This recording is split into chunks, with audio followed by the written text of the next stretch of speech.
egurrezko oinetakoak esate baterako egiteko, edo eskatzerako, sukalderako tresnak eta egiteko, hau beste opatxur hau, da gaur egungoa da, hau ez da zaharra, gaur egungoa da, baina oso ondo jaten da honek, oso ondo jaten da.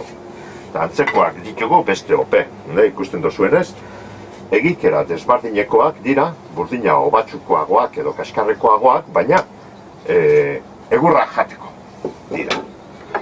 Hau, handiaren antzantzekoa, honek, mailuerako zereuki beharrean dauka ago txikia hemen, eta okerra, eta hemen ostera, atxurren antzera, ago zuzena, ezta? Baina, danak dira, ikusten duzuen antzekoak. Honek ostera, pixkat bereziak dira. Honek horra Asturias inguruetan da, asko erabiltzen dira,